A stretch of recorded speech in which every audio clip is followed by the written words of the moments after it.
This is Kevin Conroy, the voice of Batman. This is George Newbern, the voice of Superman. And you're listening to the DCAU Review, hosted by Cal and Liam. Streaming at DCAUreview.com and on your favorite podcast app.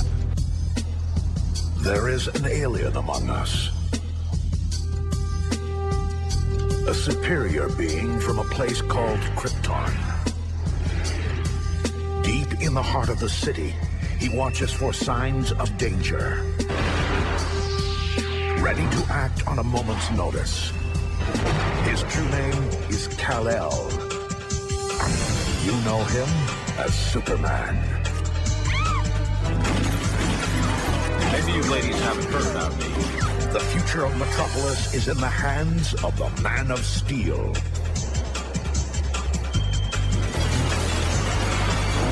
Get up! Superman! Get up. He's gonna be busy. I said get up. Superman. Hey everybody, welcome to episode 168 of the DCAU Review. I am Liam, and with me, as he always is Cal. And Cal, we have yet another episode of Superman the Animated Series to talk about this week. That is right, Liam. We are talking about a very strong woman dressed in all metal. No, it's not Wonder Woman. No, it's not Xena. It's not a warrior princess. It's a warrior queen. That's right. As we talk about the Superman the Animated Series episode, Warrior Queen, starring one Maxima, as we continue in our month of Superman the Animated Series episodes. That's right. So, we talked about this a little bit at the end of our show last week, but Maxima is a character that is brought over from the DC Comics world. She first appeared in the pages of Action Comics in the 80s, and her first couple appearances are pretty much in line with what we see here today. And we will get to talking about the plot, visuals, music, and voice acting in just a moment here. But of course, Cal, before we get into talking about all of that and how this version of Maxima compares to her comic book counterpart, I, of course, must bring us our official IMDb synopsis for this week's episode. That's right, Liam. This episode originally debuted way back on November the 22nd, 1997. So that means, like a lot of the episodes we have covered this month, we are coming up on the 25-year anniversary of this episode, which, of course, can be found on the fabulous HBO Max streaming service. Not a sponsored plug for them, but hey, if you want to watch it some other way, you can probably buy it off of Amazon also, or buy the DVDs or Blu-rays. Probably better for you to do that. Yes, hopefully one day we will get that Blu-ray HD release of Superman the Animated Series. Speaking it into existence. Fingers crossed, but yes. And I will bring you this week's IMDb synopsis for the episode Warrior Queen, which was written by Hilary Bader, directed by Kurt Gaeta, with music by Christopher Carter and animation by Coco/Dong Yang. And that synopsis reads as such. The pugnacious Queen Maxima of the planet Almerac comes to Earth in search of the one warrior she considers worthy to marry her, Superman. That's a pretty good one, actually, all things considered. I mean, I just like the use of the word pugnacious. That's two thumbs up right there. But that's a pretty solid synopsis as we jump into plot here, Cal. We as the aptly titled episode is called Warrior Queen, we start out with Maxima in some sort of ritualistic combat, and we sort of quickly find out that she is in fact looking for her mate. That's right. We see that she is in full battle with another character who ends up playing a pretty large role in this week's episode, that the character of Dissect. She is in hand-to-hand combat using weapons, and it appears that Dissect has the upper hand at some point. And we learn through the dialogue that she is searching for her mate and that looking for a worthy foe. And apparently that is how she determines somebody that she can and will be betrothed to, somebody that is her equal. You know Signian fighting techniques. I'm impressed. I'm not, if that's all you have to show me. Patience, Maxima. Sometimes the hunter likes to play with his prey. Yes, sometimes she does.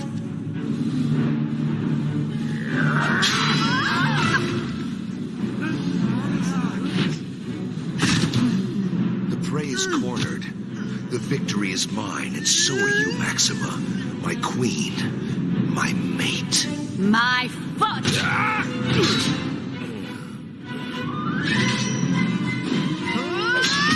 Just when it looks like the Dissect has the upper hand and is about to best her, she sort of flips the tables and brings a knife to his throat and letting him know that, yep, this is over. He's definitely not the one, I guess.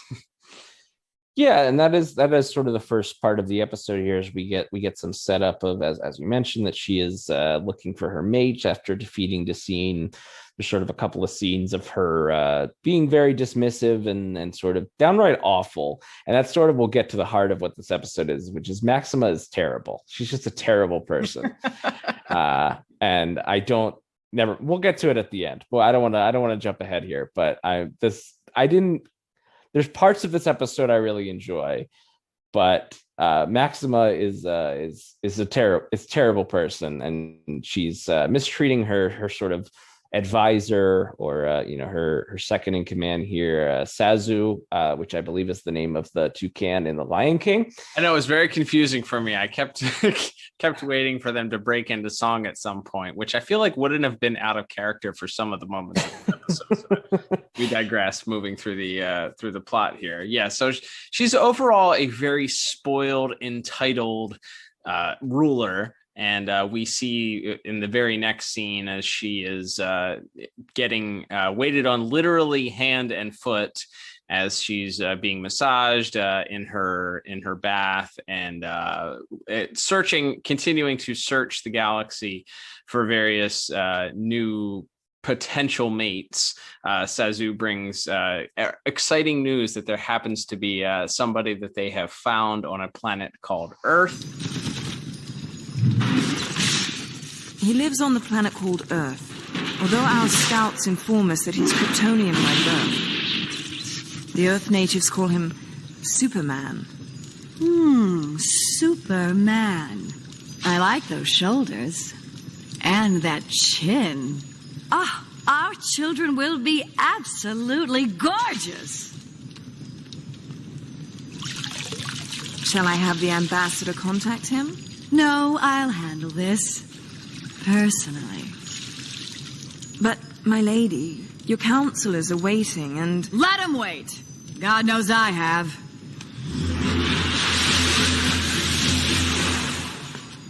And if this one's as promising as he looks, you can start ordering the wedding pattern.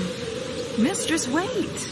And that this alien or Kryptonian by birth, but Earth resident appears to be a potential fit for a potential mate for Maxima. So wouldn't you know it, Maxima is wildly impressed, but ultimately decides that she has to once again put this potential mate through the ringer in order to be able to potentially find out if he is a good match. Her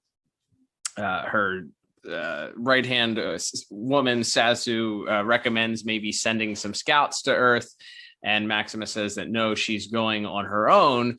And as she leaves to go to Earth, we kind of get the curtain pulled back on what is going to be the subplot of this episode, and it feels a little familiar, if I do say so myself.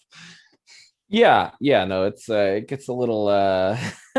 That is always funny to me when you mentioned there that she's watching what is essentially just reused footage from The Last Son of Krypton Part 3, And it's always really funny to me in shows and movies when they do, like, ideally here she's watching like news footage that they captured from satellites or something, you would think, but it's just footage from the episode. So there's like cuts and zooms and like close-ups of, you know, the big shell from the robot landing in the windshield and stuff like that. So that always, I think it's a little more forgivable in animation, because you would have to hand draw, especially at this point in the production, the way animation was produced in the 90s. You're still doing cell animation at this point, so it's a little more forgivable, I think, to reuse footage. That does always kind of take me out of it in live action shows, because you could just do like one wide shot and then put some graphics up to pretend it's a newscast. But I think it's a little more forgivable here. Yeah, I mean, it's a 15-second, 30-second clip or something like that of the footage that she's watching, and it's from the pilot episode. So it's not as if it was from the episode that was shown prior to this one. This is season 2. So, you know, we'll cut him some slack. It is a little goofy that she happened to have multi-camera cuts, focusing on various different aspects of the scene instead of just one wide shot or something like that. But hey, reused footage probably saved some money, and helped out based on the fact that we'll talk about a little bit in visuals and animation in just a second here. But yes, so she leaves, and not only do we get some of the repetitive, familiar footage from the pilot episode, but I feel like the plot has a familiar ring to it. And I guess maybe it could be said that this plot was copied and pasted into a Justice League episode as far as what the plot does. But tell me if you've heard this before. The leader of a particular place leaves in order and heads to Earth or the surface, and in their absence, someone decides that they are going to usurp them and take their place and do a better job and rule their throne instead. Does that ring any bells to you, Liam? Does in fact sound a little bit like our an episode we reviewed quite a bit ago, which you can find in the archives at DCAUreview.com. That, of course, being The Enemy Below, parts 1 and 2. The Justice League introduction of Aquaman has quite a few similarities as far as the second half of this episode goes. But yeah, so except Aquaman's not interested. He's not headed to the surface for a romance with Superman. We'll get that. That's true. That's where the paths deviate a little bit here. Yeah, that remains in fan fiction at this point, I think. But yeah, no, it's there are some similarities there. It was funny. I did kind of think of that, especially the scene where she later on, where she kind of brings in her own guards to try to stop the scene, and they immediately turn on her. I thought that was I was like, oh yeah, that's literally the end of part 1 of The Enemy Below here. So she took the bait? You knew she would. She's young, headstrong. Hormonal. Having second thoughts, my dear? I feel like I've betrayed her. No, she betrayed you. See how she ran off? That's how much she cares for her people. But together, you and I, we can change things here on Almerac. No, my lady would never let us be together. Just leave everything to me. But yeah, it's an interesting rest of the episode, and like this is the part to me that is maybe the most fun, is when she arrives on Earth, and first she sees a news broadcast after dispensing with some local hoodlums, which are all reused models from previous episodes, including one of the thugs from the opening to Growing Pains, New Batman Adventures episode, as well as I believe Cousin Spunky from the Baby Doll episode is in there, and I think one or two others that have been seen. I think one of them may have been one of Rupert Thorne or Two-Face's thugs. I can't quite remember, but yeah, either way we have some hoodlums that she dispenses, and then she sees a newscast where Angela Chen is doing a report on Superman, and and happens this again. This is when it gets funny. I think there's some really funny jokes in this episode. One being that Angela Chen is complaining while they're at commercial that the piece is running short and she needs something to fill time. And then Maxima walks in and says that she is betrothed to Superman. Angela Chen's special report, Man of Steel, Man of Mystery, continues after these messages. 50 cents. Where is this coming from? We're in trouble, people. The Superman piece is coming up short. We need to fill 2 minutes. Anybody have any ideas? Hey! I said out of my way!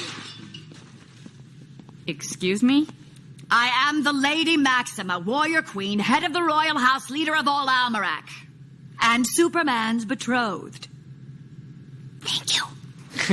and Angela does like a mock praying hands and says thank you. So it's in we have Clark sort of watching this newscast as she's declaring that she and Superman are betrothed, and as she begins to get a little bit impatient with Angela Chen, begins to wreck the place. Finally, Clark decides to put a stop to this, and Superman and Maxima kind of finally meet. And again, there's some pretty comedic moments as they sort of fight throughout Metropolis here. Yeah, it's immediate. Like they fight first in the right in the studio, and then as they exit the studio, Superman sort of removes her from the building. They head to this. I guess she sort of fights him off at that point, and they kind of crash land below. There's some interaction that happens with the news van, and then a construction site, and then as they're fighting. They cut again. It felt like I was watching a Looney Tune for a second here. I was like, who wrote this? And where does this comedy come in? But there's this elderly couple that is watching Superman and Maxima fight and giving a play-by-play commentary as they go through. Ultimately, with leading to Superman giving his stance on why Maxima can't simply just come to Earth and demand that Superman marry her. And as Superman gives his very thorough definition for what marriage is, the woman that has been watching this whole time, dubbed Lucille, responds, "What planet is he from?" in a very comedic role. You are my equal.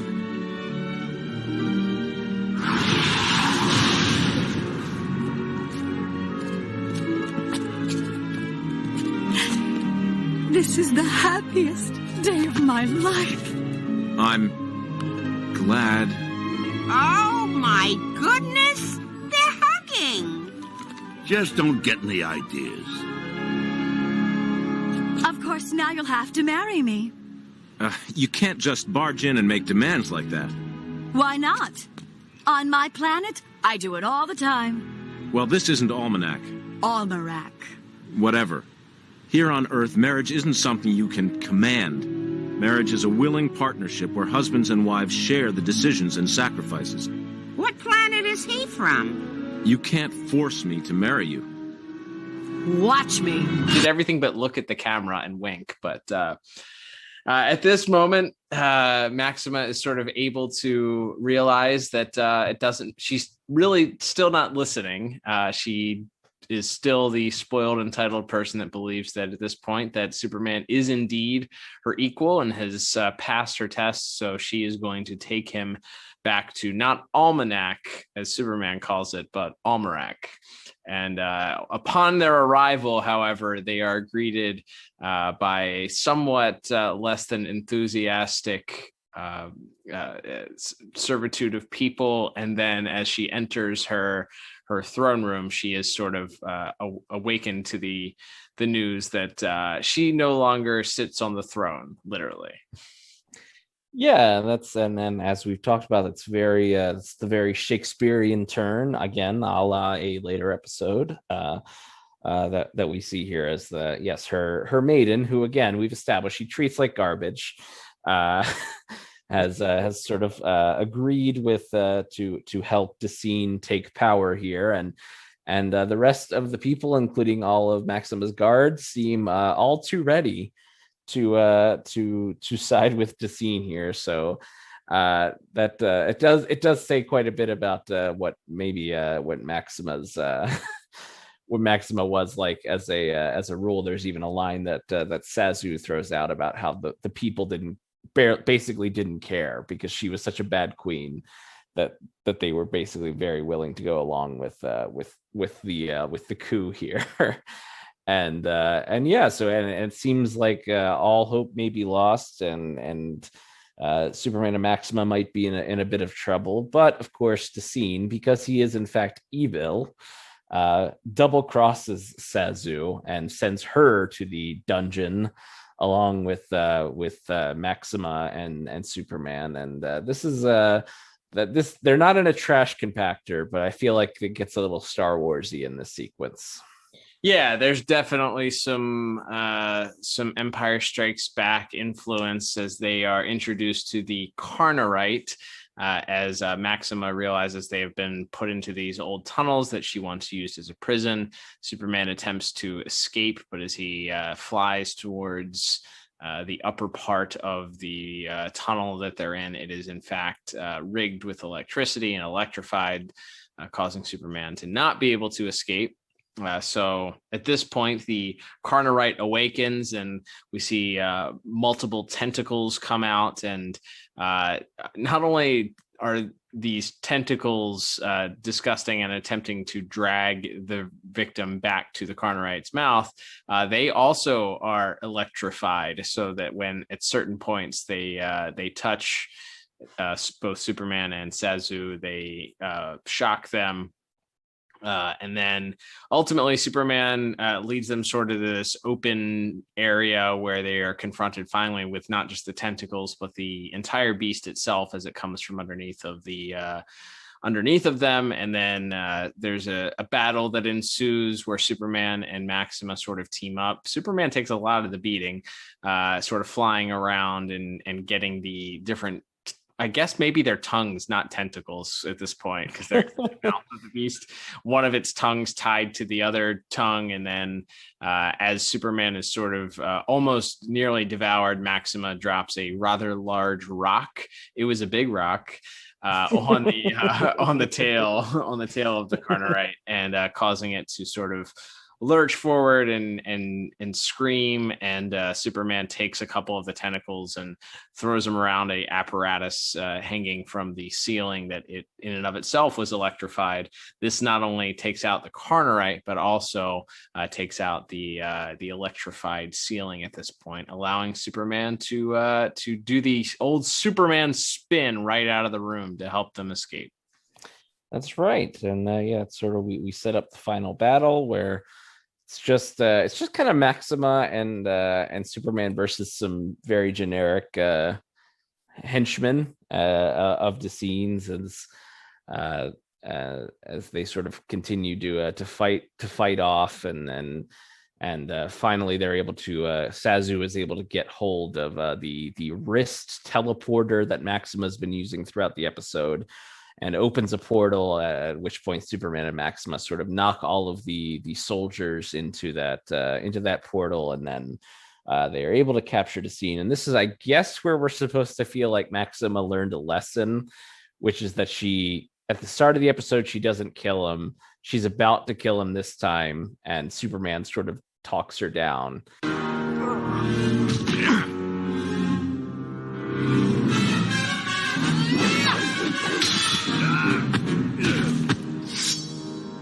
This time, Dacine, it's no game. This time, I kill you. Maxima? I don't kill him. I lock him up for a really long time. Sazu? Yes, mistress? Escort the prisoner to one of the really nasty dungeons. One with plenty of rats. Yes, mistress. And she agrees to just arrest him instead.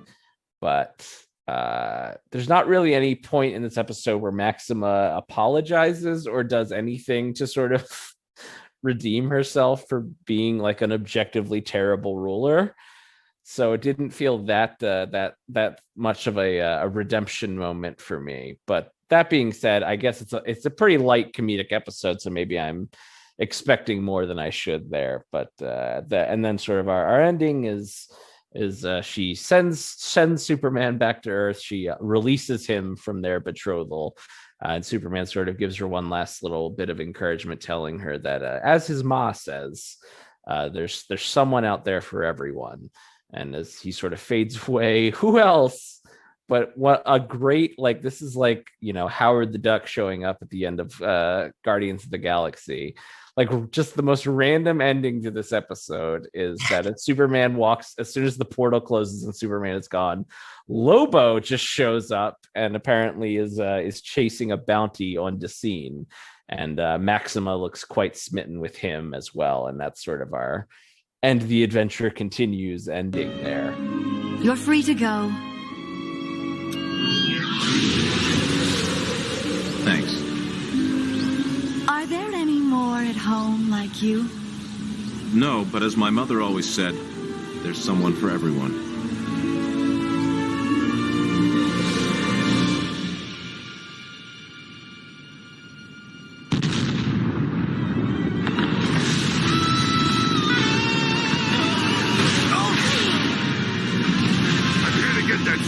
Scum-sucking, rat-scratching Dacine, and nobody better stop me.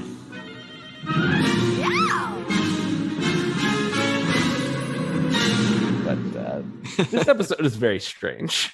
It's very weird. It's I guess we can get into beginning to break down our plot scores here now that we've kind of done the full recap. It's tonally, it's very, very odd. Like from the beginning, there are elements certainly of quirkiness that are weaved into it. And I guess in a way, thinking about this as I'm talking about it, I guess this wouldn't feel out of place in the way that a lot of modern superhero movies are written, in that there has to be some tongue-in-cheek and laughter and lighthearted moments, which there are. It feels like there's a lot, I think, in a 22-minute episode, and so maybe if it was spread out over a 2-hour feature-length film, not that I'm asking for that for this episode of all episodes, feature-length film, but I'm just saying tonally, if that's the case, maybe that was maybe they were a little bit ahead of the curve here with things. I don't know, but tonally it feels very odd at times. You're right. It does not feel like Maxima really learns anything at the end, because she still tries to kill Dacine. Superman has to stop her, and she sort of then understands how it is. And I guess there is a little bit of redemption because she allows Sesu to be, to remain in her position instead of punishing her for her betrayal. Whether or not that's smart or not, I don't know. We don't get a follow-up to this episode, so we never know what happens with Maxima. She doesn't appear again in the DCAU, but yeah. And then, to have the sort of Superman trying to be kind to her and not just simply hurt her feelings by rejecting her, but ultimately having to fight her in the midst of it, and then going and helping her regain her throne. It's very, very strange. So it was tough to come up with a score for this plot, because there are things that I like about it. I think that the fight scenes are at least entertaining. I think that there's some good action here. There is some good comedy. There's some wacky, zany comedy. The Lobo ending is the cherry on top of a very strange sundae, if we're using metaphors here. But that left me with no choice but to give plot a 5 out of 10, which is just kind of like I don't know what to do with this. I don't know if it was good. I don't know if it was bad. I don't know if it's somewhere in the middle. I don't know if I had seen this 5 or 10 more times, if I would have given it a better or worse score. I don't know. Yeah, I actually came up with a 5 out of 10 as well. Because I think the jokes are pretty funny. The comedic moments are pretty good, and we'll certainly get into that a little bit more in voice acting. And some of the lines are written very, very clever and very funny, and there's some pretty amusing moments. But the plot itself, and I like the bit where when they're first thrown in the dungeon, Maxima brings up her sword as if she's going to kill Sazu, and Superman intervenes and sort of physically stops her, and you get it's basically the Spider-Man moral. She says, I have the power to do what I want, and Superman tells her, well, that means you have responsibility to use that power to help people. And he also mentions that, as a leader, you are not, the people are not there to serve you, you're there to serve people. And so I like that. That's good Superman stuff. So I appreciate that, and I appreciate the humor. But again, it's hard to feel like this either should have ended with Maxima resigning or like at least like her making some sort of public declaration that things were going to change. Sure. And again, I get it, because it's light and comedic enough, but I think it takes more of a sinister, serious turn in that third act. And, Dacine is kind of portrayed as this really sleazy, cunning bad guy that you're really supposed to not like. But again, like Maxima's a bad person either. It's like the better and you really don't know any other than him just kind of like sneaking behind her back to take the role away from her. We don't hear like he has diabolical plans to enslave everyone, or you know, he's gonna make everybody he's gonna rule everybody with an iron fist. Like there's no declaration that he's doing anything other than really like political revolution ultimately. Right. And that like his only crime was he wasn't good enough to fight, good enough to be her betrothed, which I guess comes off as like, him having sour grapes that he didn't beat her in hand-to-hand combat. But also he didn't really have a like, it's hard to, when you dig in, to really see a bad motive for him to not want Maxima to be in charge. Yeah. So I think that's part of where this falls down. And we will just mention here, it's a little bit of an Easter egg. This character, and again, we mentioned Hilary Bader was the writer. There's a pretty similar character, and I don't know how this works out, because again, Maxima is from the comics, and this was kind of how she was originally intended, was this alien warrior who came to Earth wanting to mate with Superman. But there's apparently a very similar character in Star Trek The Next Generation named Lwaxana Troy, and Hilary Bader happened to write 2 episodes of Star Trek The Next Generation that featured that character, and she had sort of a similar way of talking as Maxima does in this episode. She sort of dramatically introduces herself with all of these nicknames and everything. So I think there's some fun Easter eggs in there, I think, if you're a fan of Star Trek and then sci-fi, as we've talked about. But from there, Cal, we can move into visuals. And right off the bat, the first thing, and I do have good things to say visually, but something looks off with Superman in this episode. Yeah, visuals right off the bat. His chin, he had a very tick-like chin, I would say. If you're familiar, we refer to it a lot because it was another one of our favorite cartoons growing up. One of these days, we'll do an Elseworlds Tick episode or something. There you go. But if you're familiar with the Tick, he has that long, elongated chin, over-exaggerated feature. And this Superman, man, there are some scenes where we get some up chin shots, and that thing is just hanging out there, which is weird because I didn't notice.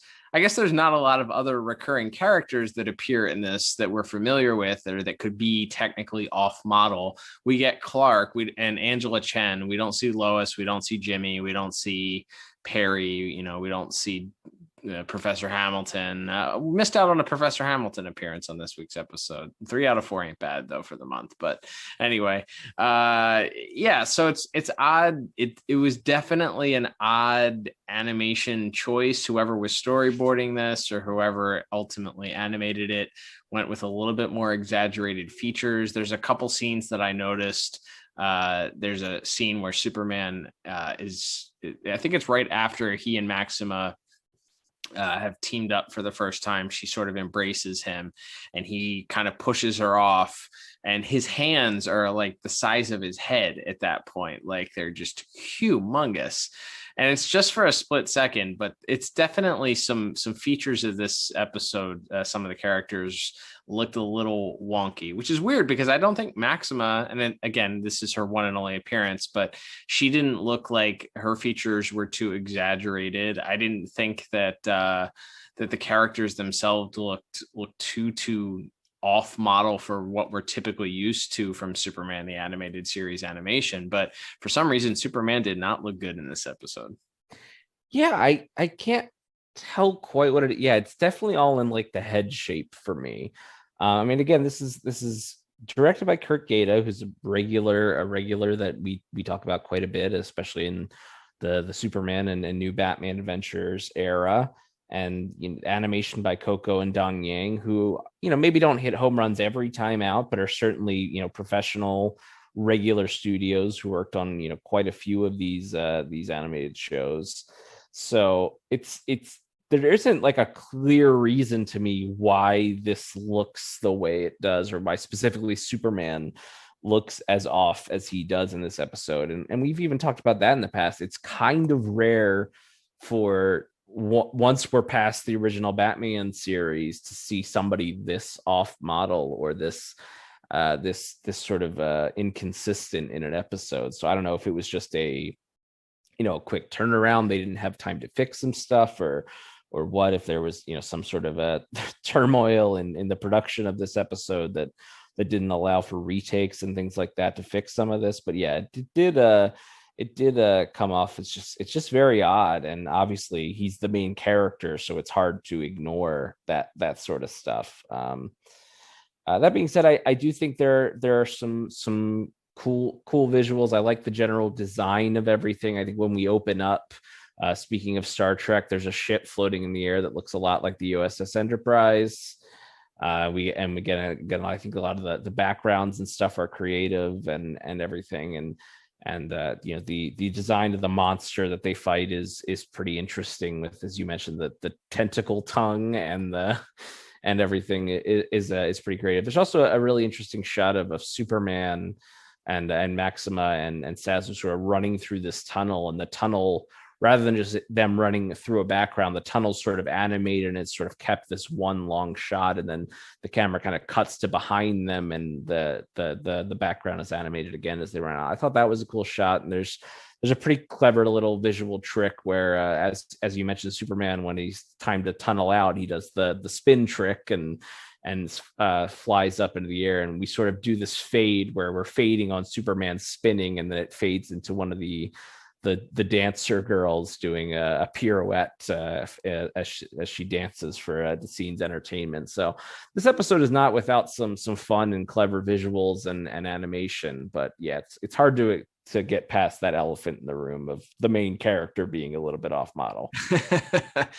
Yeah, a couple other things I noticed. I think we can talk about maybe the design of Maxima herself. Mm-hmm. Not 100% true. Obviously, she said she's had some comic appearances before this. I also didn't realize had no recollection of her being on Smallville, but you being a Smallville fan, obviously, I thought that was worth a mention that yes. She had a prior appearance there, as well as in Arrow, I believe, as well. Or no, Supergirl, I think she was part of the Arrowverse. But so definitely has made some appearances outside of just those comic appearances and this appearance in Superman the Animated Series. But I thought her costume looked great. There was definitely some Bruce Timm, Jack Kirby influence, I think. Not that this is Jack Kirby character, but just that natural Kirby-esque influence, but it didn't look like a fourth world character either. I thought that both the people from Almanac or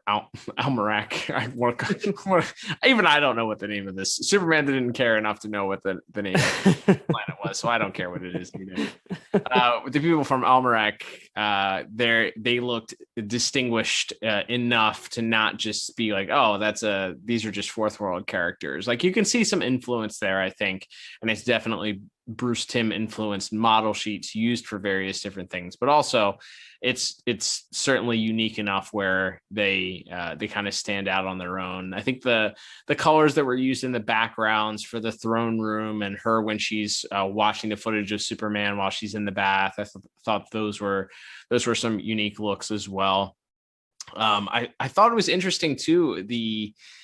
This is another episode, and we haven't covered a couple of other Superman the Animated Series episodes yet that also feature this, but this features a superpowered woman fighting Superman, which means we get a little bit of man on woman violence, which is something that they tended to steer away from for standards and practices purposes, and obviously that's never typically a good look. But I guess because they had this woman sort of borderline being invulnerable and continuing over and over to say that Superman was her equal, they felt it was okay for a time. There's a particular brutal shot where Superman hurls her into this construction site, and she lands face first into a metal beam, bending it with her face. That I thought was particularly violent, but it's, again, that whole scene is sort of played for laughs. So I think some of it is it's balanced with some laughs. So I guess the violence, some of the wind is taken out of the violent sales in those moments. But yeah, I thought the Carnarite, when it captures Superman both times that it does with its tentacle tongues, it shocks him, and at Superman you see the electricity come through Superman. His eyes turn white and his mouth turns all white, both as he's talking and as he's initially shocked there. I thought that was a pretty awesome visual. I enjoyed that. I had also mentioned the super spin that you had mentioned into the transition in the scene. And then overall, I think just the general look of everybody. I think alien humans are, tend to be non-interesting at times, but I thought that the garb that everybody was wearing, Sasu's garb, I thought was unique enough where it looked like it could be something Middle Eastern or Far Eastern, but also unique enough where it was alien in nature. So I thought the visuals on that end were pretty strong.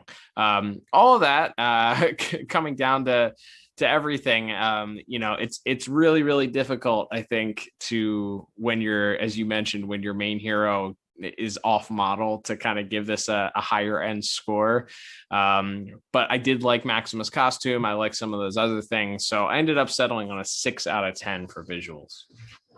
Yeah, I think that the last half of the episode is a little bit stronger, and I actually brought my score up to a 7 out of 10. I was kind of sitting around a 5 or a 6, and then I think the last bit there that I mentioned, the fight with the giant creature, and then I like the portal effect. They did a good job because obviously boom tubes already exist in this world, so creating another sort of unique portal effect. It's all sort of light based, this one is, so it's, it has sort of this interesting flow and kind of swirl to it that the boom tubes don't have. So I thought that was interesting as well. And yeah, and I like Maxima's look here. It's her look in the comics is very it's very like Jean Grey Phoenix costume, but with maybe less more skin showing.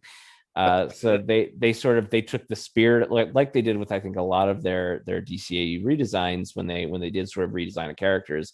They took kind of the spirit of that. She's still, her costume still has the green coloring and the sort of the big shoulder pads and then things like that, but sort of added a little bit to it to make it a little more unique and a little bit, I think, more befitting of what the character is, which is she's a queen, but it's also, again, as the episode suggests, she is a warrior. So it sort of looks both royal but also functional as battle armor. So I like that design as well. So I settled on a 7 out of 10. Nice. All right, Cal, and that will move us on to music. As mentioned, we have Christopher Carter to thank for the music this week, and I noticed that it actually kind of holds back in a lot of the in a lot of scenes. There isn't as much music, sort of maybe in total minutes heard this week, but there is some sort of memorable moments. What stuck out to you as far as music goes? Yeah.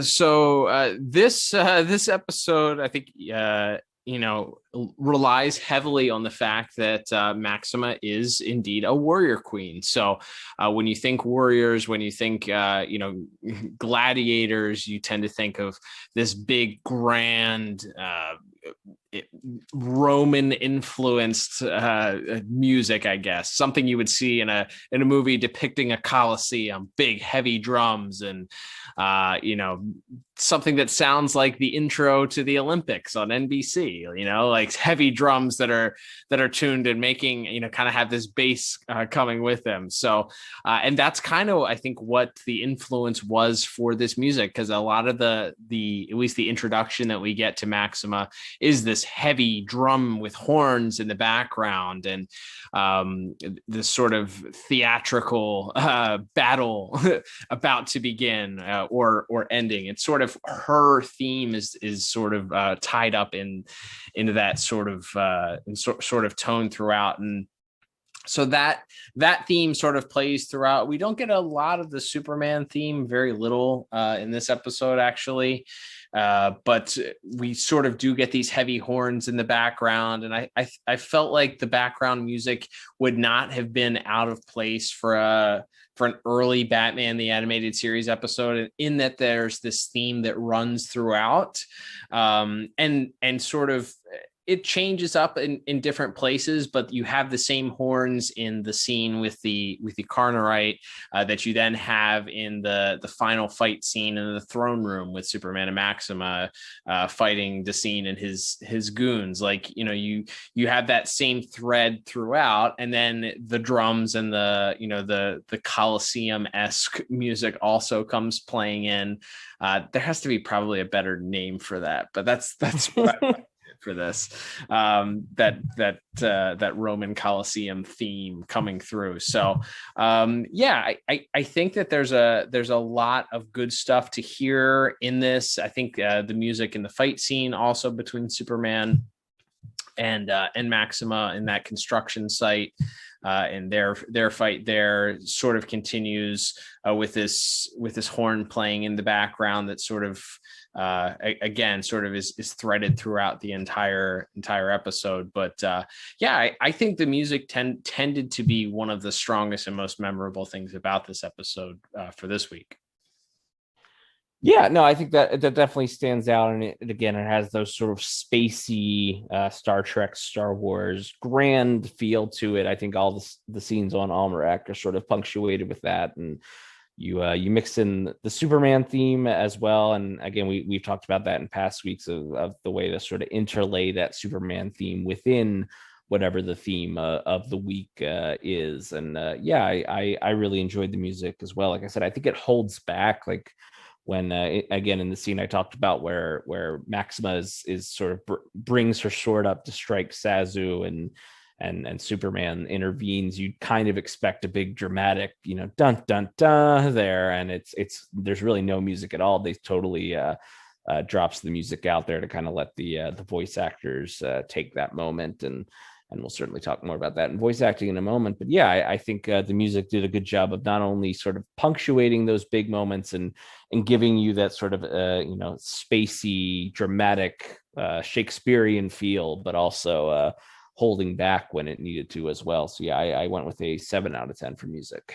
Nice. I went just a notch higher. I went 8 out of 10. I think it's really strong, and in an episode that felt inconsistent in a couple different areas, I felt like music definitely was the most consistent, and probably why I ended up giving it just a little bit higher score this week. Love it. And that will bring us to our final category, Cal, which of course is voice acting. It's a mostly guest acting cast this week, as other than Lauren Tom as Angela Chen, we don't really have many of our regulars, besides, of course, the Man of Steel himself, Tim Daley as Superman. But we have some pretty interesting and recurring guest stars that we have heard or will hear later in different DCAU episodes. But just briefly, I'll run down a few of them here. We have Miguel Ferrer as Dessine, who we previously heard as the Weather Wizard in the Superman episode Speed Demons, and also plays Aquaman in Fish Story, the Superman episode. Of course, does not come back to voice him in Justice League, but a DCAU veteran there. And again, I don't think there's a ton asked of him, but he plays a good sort of slimy, conniving bad guy. He's honestly a perfect sound alike for Aquaman, which is why every time I heard him, I was like, maybe this is why I think this plot reminds me so much of The Enemy Below, because they like you said, they recast him for Justice League, so it's not the same actor, but he goes on to play Aquaman in Superman the Animated Series, so there's a reason why they went with that voice for Justice League. So yeah, it was a little distracting. I don't think that he's bad at what he does. He plays that sort of over the top evil, but also hearing a voice with that same similar tone that you're used to for Aquaman be more, I guess, supposed to be more sinister is a little bit kind of took me out of my element for a moment there. But he does a fine job, I think, for the episode. Yeah, agreed. And speaking of other DCAU veterans here, we have Shannon Kenny as Sazu, who would go on later on to play Ink in several episodes of Batman Beyond. Again, like she's sort of just there to be she's berated by Maxima and then betrayed by Dessine. And but again, there's sort of, I guess, this ultimate she doesn't get executed at the end, but I think she does a solid job, but maybe not a ton asked of her either. Yeah, she's fine. Not a lot of heavy lifting to do. Her interactions with Maxima, I think, are fine. She does play a somewhat scared, and even I think her interactions with Dessine, where she has to, she's interested in things changing, but then she's also terrified. I guess she's interested in Dessine romantically, but she's also terrified at the fact that whatever his plans are and sort of changing how things are done in Elmerac. So she's okay. She's fine. We know that her best acting is going to come eventually in Batman Beyond, playing Ink. So this is a fine, I think, fine warm up for her and with better things to come in the future. Yeah, for sure. And then a couple rapid fire here before we get to our main players of the episode. We have of course, there's a monster or any kind of animal. So of course, Frank Welker is our giant monster that Superman fights this week. Always give him a shout out. The voice of Scooby-Doo and lots of other cartoon voices, but definitely a specialist when it comes to playing animals. And then as the old married couple, they have Jack Carter as Harry and Renee Taylor as Lucille, who were both sort of veteran character actors. Again, if you look at their IMDb pages, it's a lot of, one episode here, one episode of the Dick Van Dyke Show, one episode of Sanford and Son, one episode of Bewitched, like just classic, like, 70s and 60s sitcom actors. And it's pretty, and again, that bit is straight out of like The Honeymooners or something, like some old sitcom. So the fact that they actually got a couple of actors who would have been on one of those shows back in the day, I thought was kind of a nice touch there for what is a pretty comedic scene there, as you mentioned earlier. But that brings us to our main players. As mentioned, of course, we have Tim Daley as Superman, and he gets a lot to do this week as he is playing off Sharon Lawrence, who folks might know from NYPD Blue or Shameless, as Maxima. And I think this is the strength of the episode, is a lot of just how exasperated Tim Daley's Superman is as he has to react to Sharon Lawrence as Maxima. Yeah, he's fine. I think he plays it well. He has to play sort of the straight man to her over the top comedy and her over the top, just oblivious nature of understanding general common courtesies and how marriages work and all of that. So I think he does a fine job at playing the straight man in that and having that interaction with her. He doesn't have a whole lot of interacting to do in the first several minutes, but then throughout as his interactions with Maxima increase and after their initial fight, and then as he's sort of learning how things go, as you mentioned, that little bit of dialogue that he shares about how her ruling should look versus how it currently looks. Forgive me, my lady. He deceived me. I was a fool.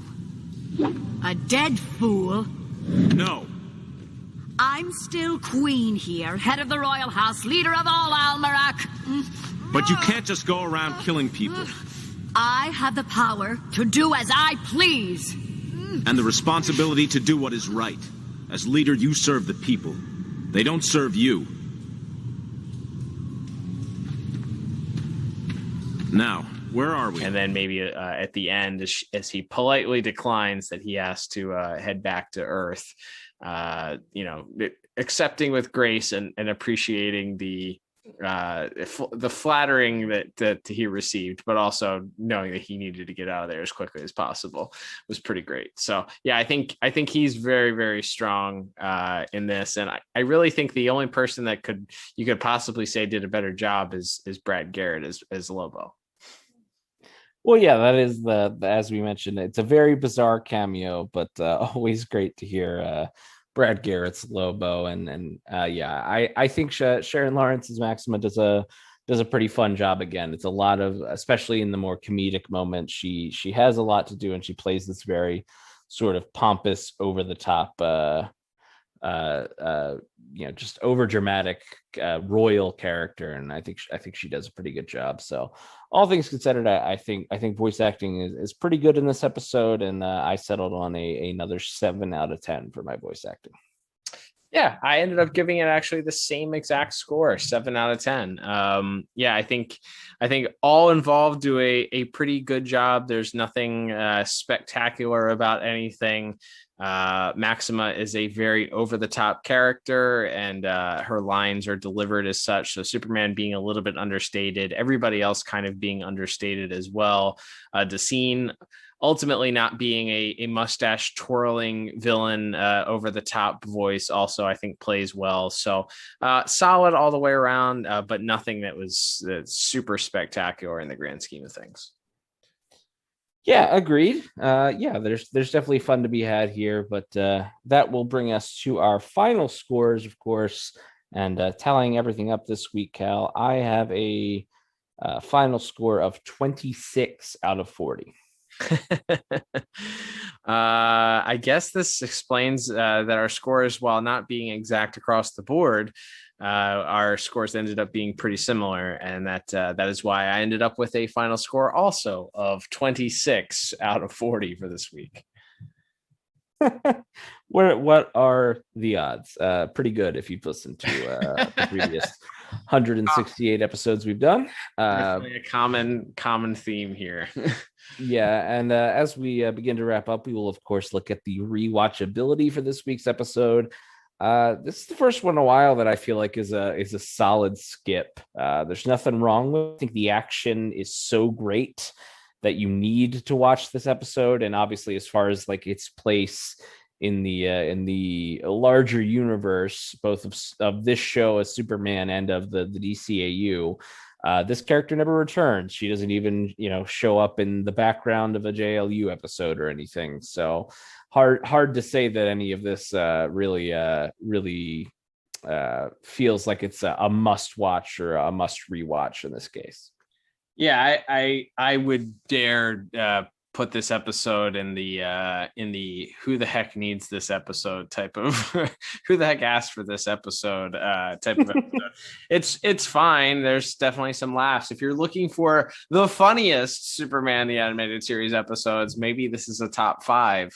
in that case, because I feel like we'd probably put Mixie as pixelated and maybe a Little Big Head Man ahead of that, although we haven't reviewed a Little Big Head Man. So we'll have to see about that one. But yeah, there's almost no reason for this episode to exist other than for some comedic spots. If you are a Lobo enthusiast and you want to see every appearance of Lobo in the DCAU, I guess you would have to watch this episode. But I think you could also just watch the final 30 seconds of this episode and be satisfied also. So yeah, I'd say this is definitely not one that is a must watch for any reason. It's not important to Superman the Animated Series in total. It's not important to the DCAU as a whole. So yeah, this is one that you can skip. If you've seen it before, you've seen it enough times in my book. Yeah, I think that's fair. Like I said, it's fun, and this character, again, it's kind of has a weird history in the comics. She started out as this sort of weird villain. She ends up joining the Justice League for a bit, and they ultimately killed her off. And she's been brought back once or twice since then, but it was this character that was kind of important in the 80s and into the early and mid 90s, and then sort of just fell out of favor at some point. So it is kind of a fun piece of Superman history to say that, this character made it into this show, and as you mentioned, made it into a couple of live action appearances as well. But yeah, as far as importance goes, or really a strong enough reason to rewatch it, like I said, there's some good jokes. But really, I wouldn't even say that. Again, it's not, and I didn't hate this episode, but it's hard to say that there's a lot here that I will be looking to go back and revisit anytime soon. Yeah, I concur. All right, Cal, and that will begin to wrap us up here. Thank you, everyone, for listening, whether you do so on Apple Podcasts, Google Podcasts, Spotify, or, of course, if you are listening/watching on the Pod Tower YouTube channel. We appreciate you wherever you listen. If you do happen to listen to us on the Pod Tower, make sure you're subscribed, please. And hey, even if you don't listen to us on it, we'd appreciate if you went and subscribed there, as it's not just helping us out, it's also helping our friends at Tim Talk, as well as our friends over at the Watchtower database, who all put content up on that Pod Tower YouTube channel. And if you happen to listen to us on Apple Podcasts or any podcast app that lets you leave a review, we would appreciate you giving us a 5-star review. Know that takes a little bit of time, but that does help us out, kind of bumps us up in search algorithms and all that stuff. Maybe gets a few more listens on the podcast. We do appreciate that. And Cal, we have one more Saturday this long month of July. And the fifth Saturday has sort of become a tradition here, as it's time to take another trip around the multiverse. That's right. And no, we are not doing an extra review of the latest issue of Justice League Infinity, which, of course, is introducing the multiverse to the DCAU. But you can hear those reviews if you have not checked them out yet on our bonus episodes. We will continue those as issue 2 drops in the next couple of weeks here. So looking forward to that. But no, Liam, that's right. We are going to check out another piece of DC animation here, as we turn to the very popular, almost a cult following, a very strong fan base for Young Justice. As we review another episode, we've reviewed one episode, the pilot episode, actually, in the past. But we have another episode to follow up on here in our 5th week and our Elseworlds episode. That's right. We will be covering an episode, because this was a Superman the Animated Series month. We are going to focus on an episode that focuses a little bit on Superman, as well as his clone Superboy, and that will be the episode Schooled, still from the first season Young Justice. It features quite a bit of action and exciting moments and characters from Superman and Superboy to Black Canary to Amazo and more. So lots to get into next week as we look at another early episode of Young Justice that is sort of super themed. Absolutely. It's been a fun month, Liam, and we will turn the calendar page and talk about what we'll be covering for the month of August next week. But this has been a fun month of Superman the Animated Series episodes. I think we found out we really don't have that many left, so it might be a while before we return for a full month of Superman reviews. So enjoy this while it lasts. We're working on some stuff to still incorporate the Man of Steel into some months coming up, Liam, but this has been a pretty fun month overall, and looking forward to tackling an Elseworlds episode with you. Absolutely. We look forward to that. And we look forward to you letting us know what you thought of this week's episode and what you think of every episode that we reviewed, both our own review and, of course, the episode itself that we are reviewing. You can hit us up at Twitter or on Instagram. Both places you can find us at DCAU Review. So let us know what you thought and what you'd like to see us review coming up. But we look forward to hearing from you. But until then, I'm Liam. And I'm Cal. And we'll be back soon with another episode of the DCAU Review. Bye-bye.